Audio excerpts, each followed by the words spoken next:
यानी कि इंडिया में जो भी लोग हैं वो घरेलू जो पर्यटन है उसमें बढ़ावा आएगा। यानी कि अब होटल में कहीं ना कहीं आपको तेजी देखने का मोल मिलेगा। नमस्कार, मैं स्वागत करता हूं आपका अपने ही चैनल में जिसका नाम है डीप सर्च 6। और आज बात करते हैं सर कि जो भारत में गेहूं है उसे भारत कहां पर निर्यात करने की सोच रहा है, और बात करेंगे कि सर होटल के सेक्टर में किस तरह से वृद्धि हो सकती है और उसके अंदर हमें क्या संभावना तलाश करनी पड़ेगी। सर सबसे पहले मैं आपको एक चीज़ बता दूं कि शेयर मार्केट में आपको प्रत्येक न्यूज़ पर ध्यान देना होगा और प्रत्येक न्यूज़ किसी न किसी माध्यम से शेयरों से जुड़ी रहती है। इस तरह से अगर आपने शेयर मार्केट में वर्क किया तो आपको हर शेयरों में संभावना अपने उपरांत ढूंढनी पड़ेगी, और उसके अंदर जब आपने कुछ संभावना तलाश करी तो आपको उसके अंदर अच्छा लगने वाला है। मेरा जो चैनल है ना सर, ये एक ऐसी चीज़ दर्शा रहा है, ये जो बता रहा है कि बड़े बड़े हम थंबनेलों में नहीं फंसेंगे, बल्कि जो ज़मीनी लड़ाई होती है ना शेयर मार्केट में, वो मेरा चैनल आपको करने के लिए तैयार कर रहा है। भारत में आज मध्य रात्रि से सर अंतर्राष्ट्रीय उड़ानें हैं ना वो चालू हो जाएंगी। वो इससे लोग बाहर छुट्टी करने यानी घूमने फिरने के लिए नहीं गए हैं।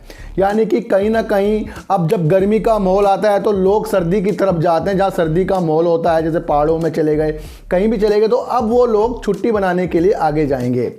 अब किसी व्यक्ति ने यह भी कहा है कि सर विदेशों से भारत के जो पर्यटन है ना 10 गुना बड़ा है। यानी कि इंडिया में जो भी लोग हैं वो घरेलू जो पर्यटन है उसमें बढ़ावा आएगा। यानी कि अब होटल में कहीं ना कहीं आपको तेजी देखने का मोल मिलेगा, और आगे भी जाकर आपको होटल सेक्टर में तेजी का मोल देखने को मिलेगा, क्योंकि प्रत्येक इंसान कहीं ना कहीं घूमने जब जाएगा तो वहाँ पर वो होटल भी बुक कराता है। तो अब होटल का सेक्टर सर जैसे पहले कोरोना की वजह से डूब रहा था और कई परिस्थितियों में वो ज़्यादा नहीं चल पाया था, तो अब जाकर होटल सेक्टर चलने की उम्मीदें बढ़ चुकी हैं।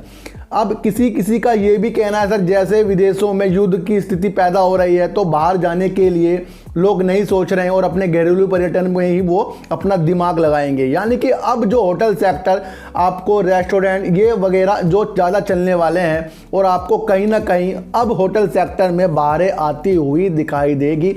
इस बात को भी आपको जानना ही जानना है। रूस और यूक्रेन का जो युद्ध हो रहा है ना, किसी किसी के लिए तो ये समस्या पैदा करता जा रहा है और शेयर मार्केट में भी आपके शेयरों को नीचे करता जा रहा है। लेकिन जो जो इस समस्याओं को जूझ रहा है उससे लड़ने की स्थिति में आ रहा है, जैसे वो अपनी कुछ न कुछ तलाश करता जा रहा है।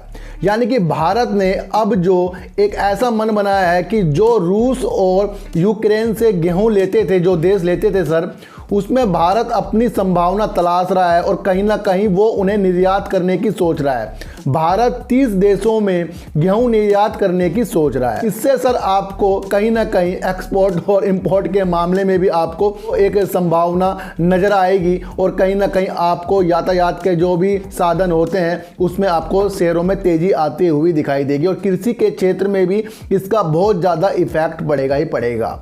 यूक्रेन और रूस के साथ भारत पहले भी 15 देशों में 10 से 15 देशों में गेहूं का निर्यात करता रहता है। समेत कहीं 10 से 15 देश हैं, लेकिन अब भारत इसको 30 देशों में गेहूं का निर्यात करने की सोच रहा है। कहीं ना कहीं आपको अब खाद्य विभाग में ज़्यादा आपको उछाल आते हुए दिखाई देगा, और कृषि से संबंधित जो भी आपके शेयर हैं उसमें आपको उछाल देखने को आगे मिलता ही मिलता रहेगा। स्पेशल ये किसी शेयर के लिए न्यूज़ नहीं है, लेकिन आप मेरे से फिर भी कमेंट करोगे तो मैं बता दूंगा कि किस शेयरों में इसका इफेक्ट पड़ने वाला है। इसकी सर एक बैठक भी सर हो रही है, और उसके अंदर मध्य प्रदेश के मुख्यमंत्री शिवराज जी ने भी इसके अंदर उपस्थित रहे, और वो आगे गेहूं का जो उत्पादन है उसको बढ़ाने के लिए किसानों से जो भी उनका हिसाब किताब बैठता है उसका एक समय सीमा बना रहे हैं, उसकी एक रूपरेखा तैयार कर रहे हैं, और वो किस तरह से अब 30 देशों में अपने गेहूं को देंगे। इससे सर भारत और अच्छा निखर कर सामने आएगा, और भारत को कहीं ना कहीं अब कृषि के क्षेत्र में भी और ज़्यादा बढ़ने का मौका इस युद्ध के अनुसार मिल रहा है। अब भारत ने सर 30 देशों में अपनी और ज़्यादा पहचान गेहूं के रास्ते से खोलने जा रहा है। जब गेहूं का निर्यात भारत करेगा तो और भी संभावना कहीं ना कहीं निकल कर भारत के लिए और अच्छी निकल कर आएगी, और इसका इफेक्ट शेयरों में आपको देखने को मिलेगा। तो अब छुट्टियां तैयार हो गई, अंतर्राष्ट्रीय उड़ानें आज से शुरू हो जाएंगी और होटल के सेक्टर में आपको अपना मन अपने अनुसार बना लेना चाहिए। और होटल के शेयरों में अभी आपको तेज़ी देखने का जो मोल मिल रहा है, आगे भी जाता हुआ वो तेज़ी का मोल आपको देखने को मिलेगा। ये न्यूज़ जो भी निकल कर आ रही है ये दर्शा रही है कि हमें अलग तरीके से अब मार्केट को देखना ही देखना होगा। तो फिर मिलेंगे आपसे नई वीडियो के साथ, जब तक के लिए नमस्कार।